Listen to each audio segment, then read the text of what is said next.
किसान पर।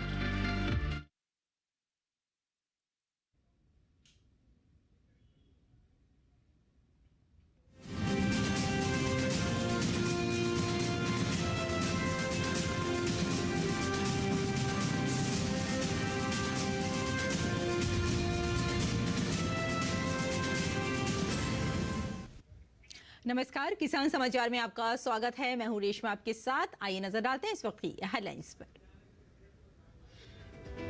गर्मियों में करेला भोजन और दवाइयों में किया जाता है इस्तेमाल। किसान करेले की बुआई इन दिनों कर सकते हैं। खेत में अच्छे जल निकास की सुविधा के साथ करेले को बलुई दोमट मिट्टी में आसानी से लगाया जा सकता है।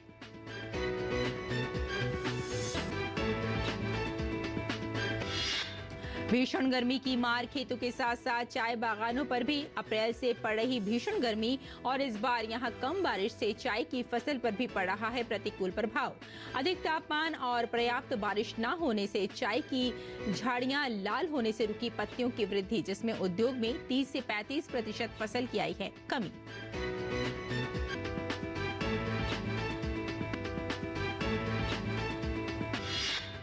किसानों की आमदनी बढ़ाने के लिए सरकार फल और फूलों की खेती को दे रही है बढ़ावा। किसान भी फूल और फलों की खेती से कमा रहे हैं बेहतर मुनाफा। फूलों की बाजार में साल भर मांग बनी रहती है। किसान फूलों की खेती से बढ़ा सकते हैं अपनी आमदनी।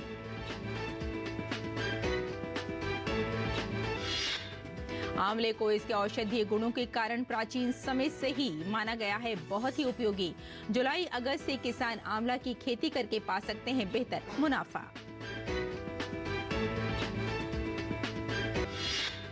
उत्तर और पूर्वी भारत में आसमान से बरस रही है आग। दिल्ली, पंजाब, हरियाणा, राजस्थान, उत्तर प्रदेश, बिहार, छत्तीसगढ़ और उड़ीसा समेत देश के तमाम हिस्सों में भीषण गर्मी का कहर। 50 से अधिक लोगों की मौत।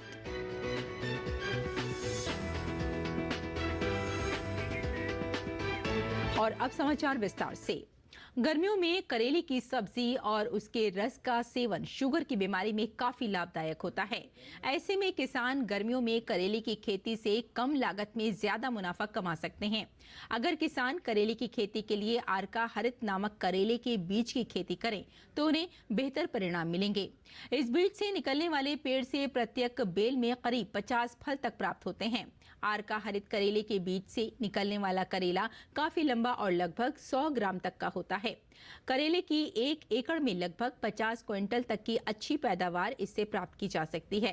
खास बात यह है कि इस करेले का फल ज्यादा बीज नहीं पाए जाते हैं, जिससे इसे सब्जी के लिए बड़े शहरों में ज्यादा पसंद किया जाता है। गर्म वातावरण करेले की खेती के लिए काफी बेहतरीन माना गया है। खेत में अच्छे जल निकास की सुविधा के साथ इसे बलुई दोमट मिट्टी में आसानी से लगाया जा सकता है। करेले की बुआई के लिए सबसे उचित समय बरसात के दिनों में मई जून माना जाता है। खेत की तैयारी करते समय खेत को गोबर की खाद डालने के बाद से में कल्टीवेटर से कटवाकर उसकी अच्छी तरीके से जुताई करके मिट्टी को भुरभुरा बनाते हुए उसमें पाटा लगवाकर समतल कर लें।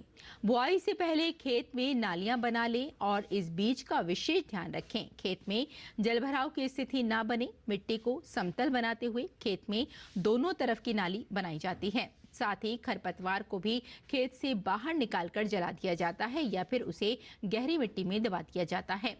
1 एकड़ में करेले की बुआई के लिए लगभग 600 ग्राम बीज पर्याप्त होता है। करेले की बीजों की बुआई करने के लिए 2 से 3 इंच की गहराई पर बोया जाता है। वहीं नाली से नाली की दूरी लगभग 2 मीटर और पौधों की दूरी लगभग 70 सेंटीमीटर होती है। बेल निकलने के बाद में मचान पर उसे सही तरीके से चढ़ा दिया जाता है। समय समय पर करेले की पौध को रोग और कीट से बचाव के लिए किसान विशेषज्ञों से सलाह लेकर कीटनाशक का प्रयोग करते हैं।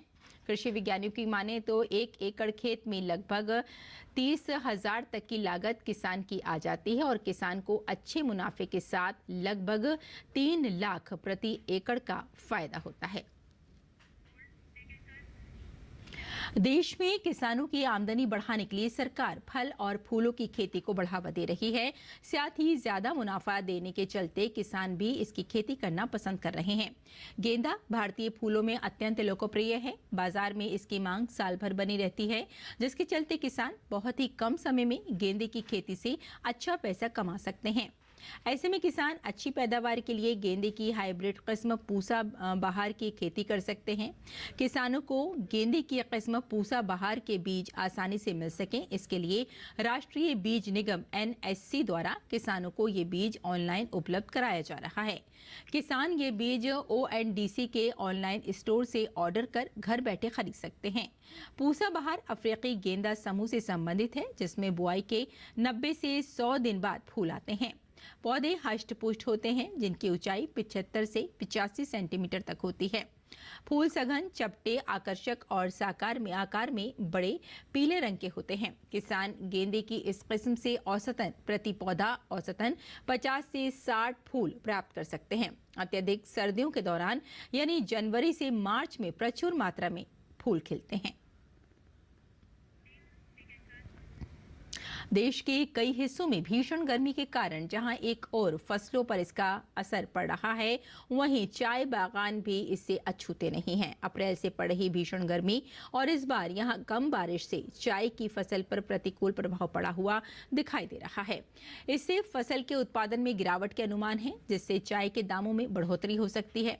अधिक तापमान और पर्याप्त बारिश न होने से चाय की झाड़ियां लाल हो जाती हैं और पत्तियों की वृद्धि रुक जाती है। इससे उद्योग में 30 से 35% फसल की कमी हो जाती है। चाय बागान उद्योग से जुड़े लोगों का कहना है कि वो बारिश का इंतजार कर रहे हैं। पिछले साल का कुछ शॉर्टेज, पिछले साल का अक्टूबर, नवंबर, दिसंबर ड्राई मंथ और इस साल का करीब 50-60% लेस रेनफॉल एक मेजर कंसर्न है। आपको बात समझनी पड़ेगी। बेस्ट क्वालिटी का चाय फर्स्ट फ्लश और सेकंड फ्लश के पीरियड में ही मैन्युफैक्चर किया जाता है और इस पीरियड में ड्राउट होने की वजह से industry has been thrown into big problem and mess. चाय का प्रोडक्शन पिछले साल से मेरे एस्टिमेट में अबाउट 50% अभी तक कम है, जो कि एक बहुत बड़ी परसेंटेज है और सबसे अच्छी चाय का प्रोडक्शन इस पीरियड में कम हुआ है। बारिश नहीं होने की वजह से और जो एक हीट वेव जो 2-3 साल पहले तक नहीं होता था, लेकिन पिछले कुछ सालों से हम देख रहे हैं कि बंगाल में भी 42, 43 डिग्रीज, 44 डिग्रीज तक का अगर टेम्परेचर उठ रहा है तो हमारे चाय की बुशेस तो उस चीज़ के लिए प्रिपेयर्ड नहीं है, उनको हैबिट नहीं है उस चीज़ को बर्दाश्त करने की, तो they are being taken aback और जो उनका जो प्रोडक्शन पत्ती फेंकने का, पत्ती देने का जो कैपेसिटी होता है वो इस टेम्परेचर में पत्ती नहीं दे पा रही है। इस टाइम जो बारिश होता है वो डेफिनेटली टी गार्डन का जो मतलब टी प्लाकिंग है उसमें पत्ते के लिए बेनिफिट होता है। इस बार बारिश नहीं हुआ है, तो जो भी बारिश हुआ है वो स्कैटर्ड और बहुत ही मतलब मिनिमम अमाउंट में हुआ है, तो जो कि चाय बागान के लिए जो वो उतना मतलब फ्रूटफुल नहीं है। तो अगर थोड़ा सा ज़्यादा बारिश होने से वो अच्छा होता, बट अभी नहीं हुआ है, तो इसमें क्या होता है कि जो टी लीव्स अभी जो आ रहा है वो थोड़ा सा झुलस जाने का या बर्न हो जाने का चांसेस अभी ज़्यादा है। और आंवले की खेती से किसानों को न केवल बेहतर आमदनी हो सकती है, किसान जुलाई-अगस्त में आंवले की रुपाई के बाद इसका पौधा 4-5 साल में फल देने लगता है। आमतौर पर 8 से 9 साल के बाद आंवले का एक पेड़ हर साल औसतन 1 क्विंटल फल देता है। वहीं बाजार में आंवला प्रति किलो 15 से 20 रुपए में बिकता है, यानी हर साल एक पेड़ से किसान को 1500 से 2000 रुपए की कमाई हो सकती है। ऐसे में आप 200 पेड़ों से सालाना 3 से 4 लाख तक मुनाफा कमा सकते हैं। आंवले को इसके औषधीय गुणों के कारण भी प्राचीन समय से बहुत ही उपयोगी माना गया है। किसान आंवले की खेती के साथ साथ अपना व्यवसाय भी शुरू कर सकते हैं। इसके फल विभिन्न दवाइयां तैयार करने के लिए प्रयोग किए जाते हैं। वहीं विभिन्न प्रकार के शैम्पू, बालों में लगाने वाला तेल, डाई, दांतों का पाउडर और मुंह पर लगने वाली क्रीमें आंवला से तैयार की जाती हैं। भारत में उत्तर प्रदेश और हिमाचल प्रदेश आंवला के मुख्य उत्पादक राज्य हैं। देश में सबसे लोकप्रिय और प्राचीन फलों में से एक जामुन की गर्मियों में सबसे ज्यादा मांग हो जाती है और इसे पसंद भी किया जाता है। देश के विभिन्न हिस्सों में इसे ब्लैक पल्म और या फिर इंडियन ब्लैक चेरी, राम जामुन आदि के नाम से भी जाना जाता है। जामुन के पेड़ सदाबहार होते हैं और 35 फीट तक ऊंचे होते हैं। फल मीठे और रसीले होते हैं। आयुर्वेदिक औषधियों में इसे अत्यंत मूल्यवान स्थान प्राप्त है। ये मधुमेह के रोगियों के लिए वरदान माना जाता है। किसान इसकी खेती से न केवल मुनाफा कमा सकते हैं, बल्कि एक फसल का कई तरह से उपयोग करके व्यापार भी कर सकते हैं। जामुन की पैदावार महाराष्ट्र, तमिलनाडु, गुजरात, असम और राजस्थान में ज्यादा की जाती है। वहीं जामुन की व्यावसायिक खेती तमिलनाडु, महाराष्ट्र, आंध्र प्रदेश और कर्नाटक में सबसे ज्यादा होती है।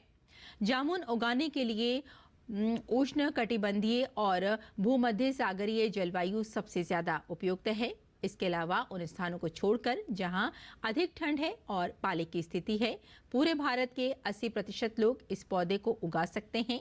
जामुन के विकास और फल लगने के समय शुष्क मौसम की आवश्यकता होती है। इसकी कठोर प्रकृति के कारण इसे विभिन्न प्रकार की मिट्टी में उगाया जाता है। भूमि की तैयारी पौधों की वृद्धि और स्वास्थ्य में प्रमुख भूमिका निभाती है। जामुन का प्रसार बीज के माध्यम से और तने की कटिंग या वायु परत के माध्यम से भी किया जाता है, जबकि अधिकांश जामुन फल बीज के माध्यम से प्रसारित होते हैं और बीज के लिए सही होते हैं। बीज से प्रचारित होने पर फल लगने का समय तने से प्रचारित होने की तुलना में थोड़ा अधिक होता है। इसके पौधे के नियमित अंतराल पर सिंचाई करना जरूरी है। खाद देने के तुरंत बाद हल्की सिंचाई आवश्यक है। छोटे पौधे के लिए 6 से 8 सिंचाई की आवश्यकता होती है और परिपक्व पौधे के लिए 5 से 6 सिंचाई की आवश्यकता होती है। नियमित सिंचाई के साथ साथ कलियों की अच्छी वृद्धि के लिए सितंबर-अक्टूबर के महीने में एक सिंचाई की आवश्यकता होती है और फलों की अच्छी वृद्धि के लिए मई-जून के महीने में एक सिंचाई की आवश्यकता होती है। यदि लंबे समय तक सूखा पड़े तो जीवन रक्षक सिंचाई की जाती है। जामुन में नियमित काट छांट की आवश्यकता नहीं होती। हालांकि बाद के वर्षों में सूखी टहनियां और क्रॉस शाखाएं हटा दी जाती हैं। पौधों को कटाई करते समय शाखाओं के ढांचे को जमीनी स्तर से 60 से 100 सेंटीमीटर ऊपर विकसित होने दिया जाता है।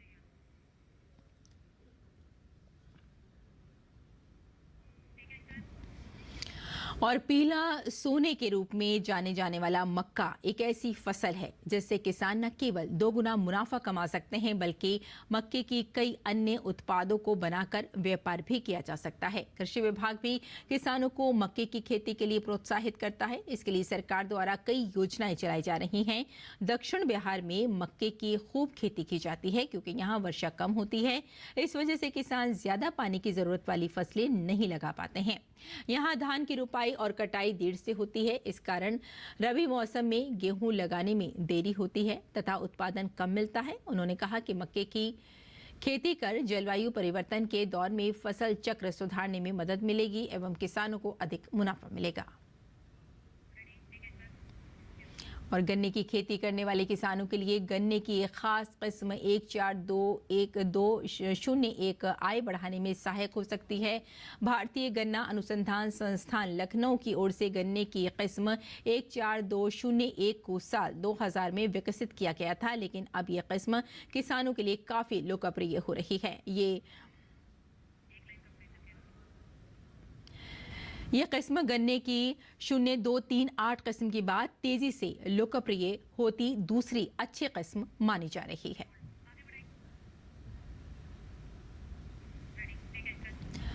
और गर्मी जमकर कहर बरपा रही है। सूर्य के तपिश से देश भर में हाहाकार मचा है। लू के थपेड़ों ने लोगों को बेहाल कर रखा है। हीट वेव के कारण लोगों की जान तक जा रही है। ओडिशा के सुंदरगढ़ जिले राउरकेला में लू की चपेट में आने से अब तक 21 लोगों की मौत की खबर सामने आई है। कल देश के तमाम राज्यों में भीषण गर्मी रही, जहां देश भर का तापमान कुछ इस तरह रहा। चंडीगढ़ में भी तापमान 45.8 डिग्री सेल्सियस दर्ज किया गया। उत्तर प्रदेश के फुर्सतगंज और बुलंदशहर में तापमान 46.4 डिग्री सेल्सियस दर्ज किया गया। मध्य प्रदेश की बात करें तो यहां शिवपुरी में तापमान 47.0 डिग्री सेल्सियस दर्ज किया गया। इस बार हिमाचल प्रदेश में गर्मी ने सारे रिकॉर्ड तोड़ दिए हैं। यहाँ का तापमान भी 45.0 सेल्सियस दर्ज किया गया। हरियाणा के रोहतक में भी लोगों का गर्मी से बुरा हाल है। यहाँ तापमान 47.3 डिग्री सेल्सियस दर्ज किया गया। अब नई दिल्ली के आयानगर की बात की जाए तो यहाँ का तापमान 47.0 डिग्री सेल्सियस दर्ज किया गया। कर्नाटक के कारावार में तापमान 37.4 डिग्री सेल्सियस रहा। और अब बात करते हैं मंडी भाव की।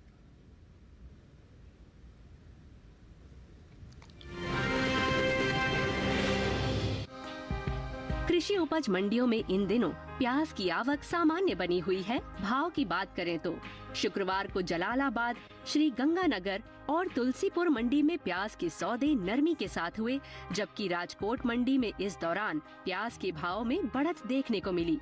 एग मार्केट के मुताबिक पंजाब के जलालाबाद मंडी में प्याज का कारोबार भारी गिरावट के साथ हुआ। यहाँ 30 मई को प्याज का भाव था 2000 रुपए। 31 मई को प्याज का भाव 200 रुपए गिरकर भाव 1800 रुपए रह गया। राजस्थान के श्री गंगानगर मंडी में भी प्याज के सौदे सुस्ती के साथ हुए। 30 मई को प्याज का भाव रहा 1500 रुपए। 31 मई को इसमें 100 रुपए की नरमी आई और भाव 1400 रुपए क्विंटल पर आ गया। उत्तर प्रदेश की तुलसीपुर मंडी में कमजोरी का सिलसिला जारी रहा। यहाँ 31 मई को प्याज का भाव 100 रुपए लुढ़क कर 1730 रुपए से 1630 रुपए रह गया, जबकि गुजरात की राजकोट मंडी में इस दौरान प्याज के सौदों में तेजी के साथ कारोबार हुआ। यहाँ 30 मई को प्याज का भाव था 1200 रुपए। 31 मई को इसके सौदे 250 रुपए चढ़कर 1450 रुपए पर हुए। इस साल घरेलू स्तर पर प्याज की उपज में कमी देखने को मिल सकती है। कृषि मंत्रालय की ओर से बागवानी फसलों के लिए जारी पहले अग्रिम अनुमान के मुताबिक देश में प्याज की उपज बीते साल से कम होने की उम्मीद है। साल 2022 से 23 के दौरान प्याज की कुल उपज 31.01 मिलियन टन रहने का अनुमान जताया गया है, जबकि बीते साल प्याज की कुल पैदावार 31.69 मिलियन टन रही थी।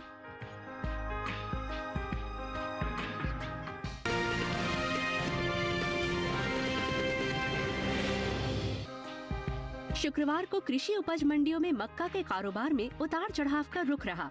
वहीं कुछ मंडियों में भाव स्थिर रहे। एग मार्केट के अनुसार राजस्थान की मालपुरा मंडी में मक्का का कारोबार तेज भाव पर हुआ। यहाँ 30 मई को मक्का का भाव 2520 रुपए था। 31 मई को इसमें 55 रुपए की बढ़त हुई और भाव 2575 रुपए हो गया। उत्तर प्रदेश की लखीमपुर मंडी में भी मक्का के सौदे तेजी के साथ हुए। यहाँ 30 मई को मक्का का भाव 2180 रहा, जो 31 मई को 15 रुपए चढ़कर 2195 रुपए क्विंटल हो गया। जबकि उत्तर प्रदेश की अलीगढ़ मंडी में बीते 2 दिन यानी 30 और 31 मई को मक्का का भाव 2150 रुपए क्विंटल पर बना रहा। वहीं गुजरात की दाहोद मंडी की बात करें तो यहाँ मक्का के सौदे में कमजोरी देखने को मिली। यहाँ 30 मई को मक्का का भाव 2800 रुपए था, जो 31 मई को 100 रुपए गिरकर 2700 रुपए क्विंटल रह गया।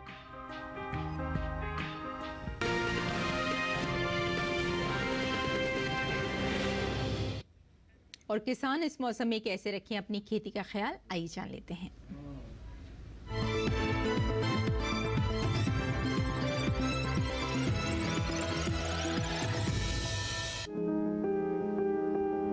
मध्य प्रदेश में इस समय कैमूर के पठारी और सतपुड़ा के पहाड़ी इलाकों में किसान काटी गई फसलों को किसी सुरक्षित जगह पर रखें। इसके साथ ही यहाँ बागों में लगे नए पौधों और सब्जियों को तेज हवाओं से बचाने के लिए सहारा दें।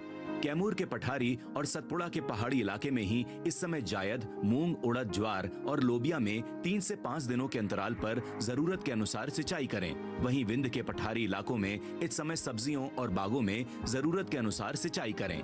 यहीं इस समय बादल छाए रहने की वजह से ग्रीष्मकालीन सब्जियों और फसलों में कीटों का प्रकोप बढ़ सकता है। ऐसे में किसान इसकी निगरानी करते रहें। इसके अलावा विंध्य के पठारी इलाकों में किसानों को सलाह दी जाती है अपने खेत की मिट्टी का परीक्षण करें और हर 3 वर्ष के अंतराल पर गहरी जुताई करें। मध्य प्रदेश के मध्य नर्मदा घाटी इलाकों में टमाटर, मिर्च और बैगन जैसी सब्जियों में सिंचाई करें। वहीं झाबुआ के पहाड़ी इलाकों में आम के बागों में 7 से 10 दिनों के अंतराल पर सिंचाई करें। झाबुआ में ही खुदाई की गई प्याज की पत्तियों को काट दें और 1 सप्ताह तक उन्हें सुखाने के बाद उनका भंडारण करें।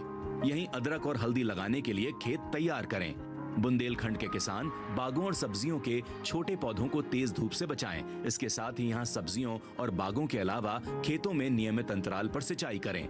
बुंदेलखंड में ही ये समय प्याज की बुआई के लिए भी उपयुक्त है।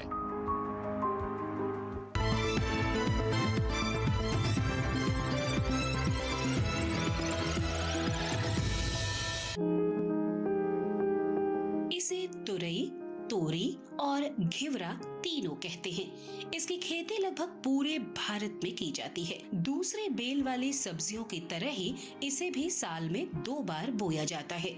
यानी अभी तोरी बोने का एकदम सही समय चल रहा है। तोरे की बुवाई करते समय कुछ सावधानियां बरतें। उन्नत किस्म का बीज चुनना बेहतर रहेगा। भारतीय कृषि अनुसंधान संस्थान ने 2 किस्में विकसित की हैं, पूसा स्नेह और पूसा नूतन। पूसा स्नेह उत्तरी मैदानी क्षेत्रों के लिए उपयुक्त है। इसका फल चिकना, सीधा और दरमियानी लंबाई का होता है। रंग गहरा हरा, गूदा मुलायम, लेकिन छिलका सख्त होता है। तुड़ाई के बाद बेचने के लिए इसे काफी दूर तक भेजा जा सकता है। साथ ही इसमें अधिक तापमान सहने की भी क्षमता होती है। बुवाई के 45 से 50 दिनों के भीतर फसल तैयार हो जाती है। इस दौरान किसान पहली तुड़ाई कर सकते हैं। 1 हेक्टेयर में 120 क्विंटल तक पैदावार हो सकती है। पूसा नूतन का फल धारीदार होता है। ये दिल्ली और इसके आसपास के इलाकों के लिए उत्तम है। फल लंबा, सीधा और आकर्षक होता है। फलों का रंग हरा और औसत वजन 105 ग्राम होता है। इसका भी गूदा मुलायम होता है। ये बसंत, ग्रीष्म और खरीफ दोनों फसलों के लिए उपयुक्त है। बोने के 45 से 50 दिनों में पहली तुड़ाई की जा सकती है। तोरी की बुवाई करते समय 1 हेक्टेयर के लिए 4-5 किलो बीज पर्याप्त होते हैं। बुआई करते समय पंक्ति से पंक्ति की दूरी 200 सेंटीमीटर और पौध से पौध की दूरी 75 सेंटीमीटर रखें। अगर बात सिंचाई की करें तो गर्मी के मौसम में हर 5-6 दिन पर सिंचाई करते रहें। फसल में फल मक्खी का प्रभाव भी देखा जा सकता है। ऐसे में उचित दवाओं का छिड़काव करें। ध्यान रखें कि फसल में किसी भी तरह की दवा का छिड़काव करने से पहले कृषि विशेषज्ञों की सलाह जरूर लें।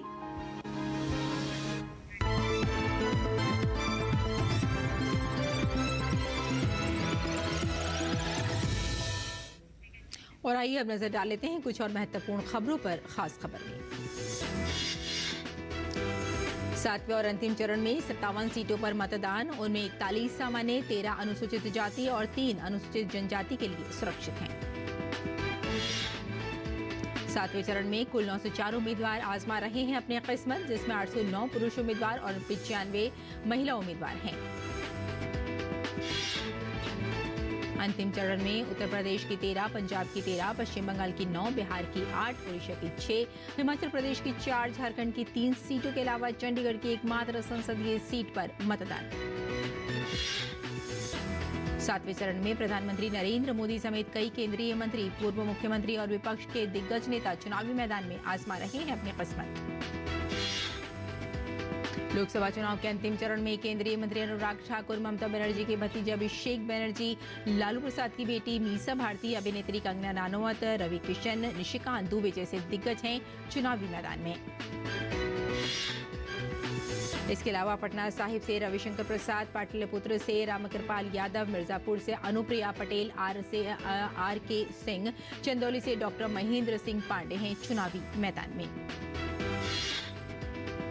विपक्षी दिग्गजों की बात की जाए तो जालंधर से चरणजीत सिंह चन्नी, लुधियाना से अमरिंदर सिंह राजा, भटिंडा से हरसिमरत कौर बादल, चंडीगढ़ से मनीष तिवारी, डायमंड हार्बर से अभिषेक बनर्जी पेश कर रहे हैं दावेदारी। जम्मू कश्मीर के उपराज्यपाल मनोज सिन्हा ने उत्तर प्रदेश के गाजीपुर में एक मतदान केंद्र पर अपने मताधिकार का प्रयोग किया। पंजाब के मुख्यमंत्री भगवंत मान ने संगरूर के गांव मंगवाल में मतदान केंद्र पर जाकर अपने परिवार के साथ वोट डाला। अपना दल की राष्ट्रीय अध्यक्ष और मिर्जापुर से एनडीए की लोकसभा प्रत्याशी अनुप्रिया पटेल ने मिर्जापुर में अपना वोट डाला।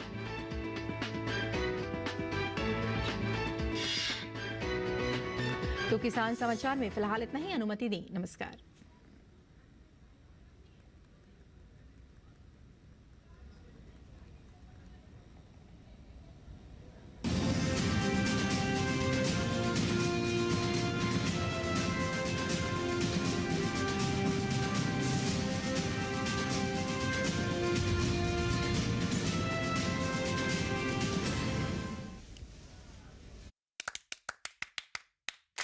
क्या खत्म होगा 17 साल का इंतजार? क्या किंग कोहली और हिटमैन की होगी वर्ल्ड कप में जीत से विदाई? क्या टीम इंडिया है तैयार? देखिए T20 वर्ल्ड कप का सीधा प्रसारण 5 जून से डीडी स्पोर्ट्स डीडी डिश पर। लौट आइए साईं बाबा, लौट आइए। वापस आ जाइए साईं बाबा, वापस आ जाइए। साईं बेटा, अपनी माँ को तंग मत कर बेटा, लौट आ। ये अपनों से की गई लड़ाई में सदा उसी की हार होती है। अब मुझे अपनों से मुकाबला करना है मालसापति। किस फसल की क्या है चाल? किस मंडी का क्या है हाल? उतरते चढ़ते भाव का असर,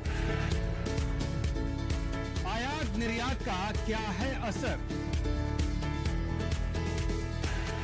कैसा रहेगा आगे बाजार? बताएंगे मंडियों के जानकार।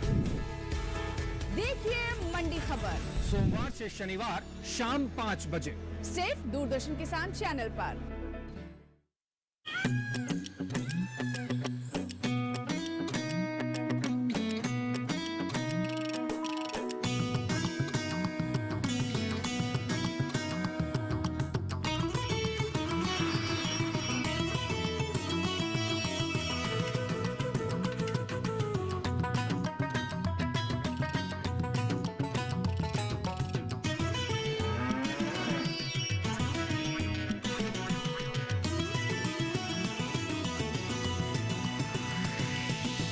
डीडी किसान, बदलते भारत की शान।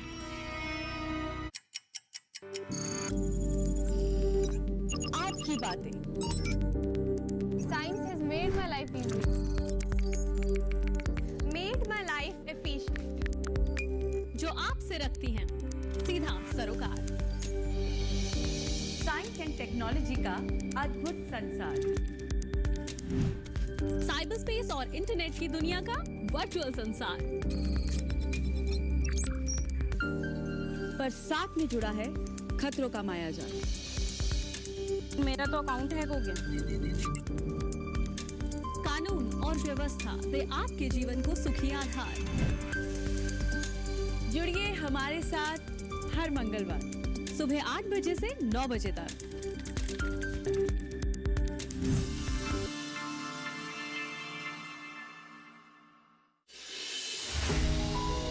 एक नई सुबह, एक नई उड़ान, एक नया सफर, मनोरंजन, मस्ती और सेहत की एक नई शुरुआत।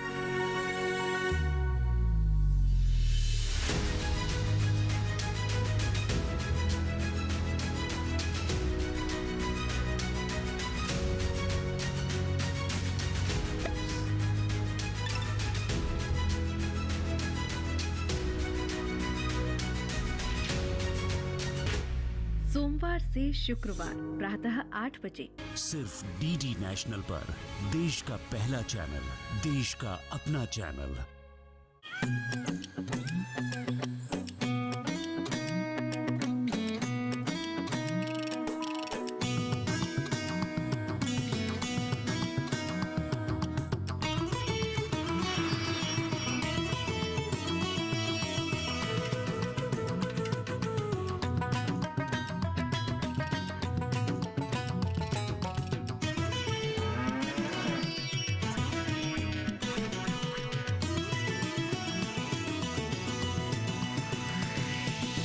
डीडी किसान, बदलते भारत की शान।